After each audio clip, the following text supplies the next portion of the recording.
Hello guys, আসসালামু আলাইকুম। প্রতিদিনের মতো আজকেও একটা ভিন্ন রকমের রেসিপি নিয়ে আপনাদের মাঝে এসেছি।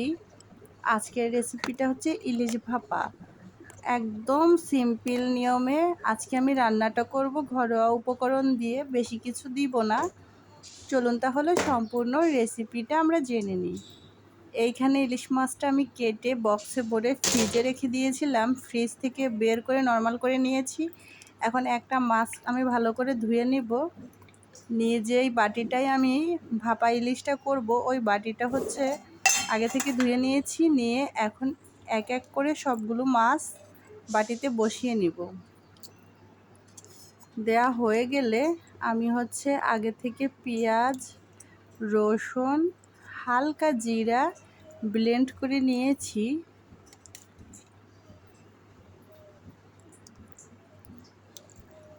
ইলিশ মাছটা হচ্ছে বরিশালের ইলিশ।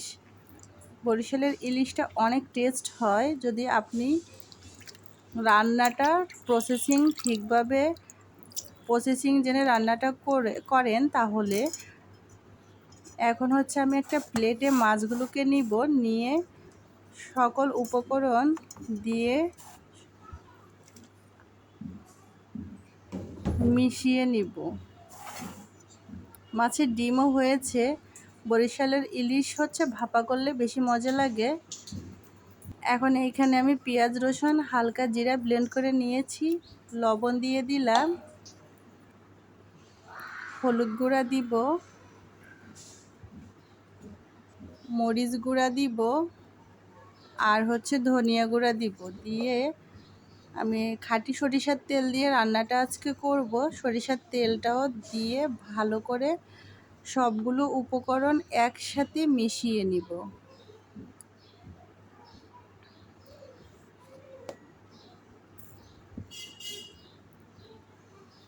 মেশানো হয়ে গেলে আমি হচ্ছে মাছটাকে বাটিতে সুন্দরভাবে সেট করে নিব। নিয়ে একটা সাইডে রেখে দেব। আমি হচ্ছে 10 মিনিট আগে ভাতটা রাইস কুকারে বসিয়েছি। যখন ভাতের বলকটা চলে আসে তখন আমি মাছটাকে টিফিন বাটিতে ভরে হচ্ছে ঢাকনাটা লাগিয়ে সম্পূর্ণ ইলিশ ভাপাটা করে নিব।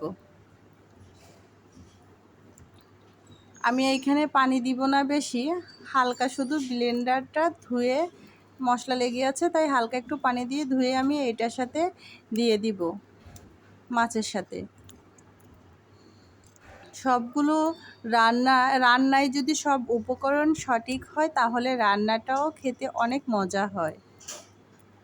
এই যে দেখেন আমি কতটুকু পানি দিয়েছি, একদম অল্প পানি দিয়েছি। এখন আমি মাছগুলো সব বাটিতে সেট করে নিব। সেট করা হয়ে গেলে ঝোলটাকে উপরে ঢেলে দিব।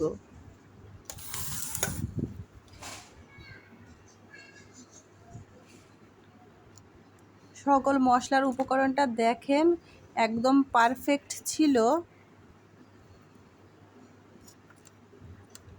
এরপরে আমি ঢাকনাটাকে ভালো করে ঘুরিয়ে ঘুরিয়ে লাগিয়ে দিব। লাগানো হয়ে গেলে আমি রাইস কুকারে ভাতের সাথে এই বাটিটাকে বসিয়ে দিব।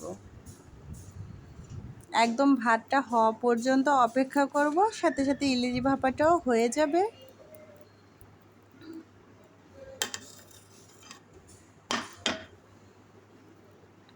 আপনারা যদি আমার এই নিয়মটা ফলো করে রান্না করেন, আশা করি সবাই আপনার রান্নার অনেক প্রশংসা করবে।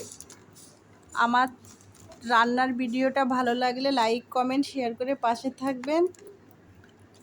বেশি বেশি করে শেয়ার করবেন, কমেন্ট করে জানাবেন নতুন নতুন ভিডিও পেতে। এই যে দেখুন আমি রাইসে বসিয়ে দিলাম, রাইসটাও হয়ে যাচ্ছে, তার সাথে ইলিশ ভাপাটাও। এখন আমি এইটা নামিয়ে নিব আর আপনাদের মাঝে দেখাবো কতটা সুন্দর হয়েছে ইলিশ ভাপাটা। আপনারা এইভাবে বাসায় ট্রাই করে দেখবেন, আশা করি সবাই আপনার রান্নার প্রশংসা করবে। এখন আমি একটা বাটিতে পরিবেশন করেও আপনাদের দেখাচ্ছি। রান্নাটা অনেক সুন্দর হয়েছে মাশাআল্লাহ।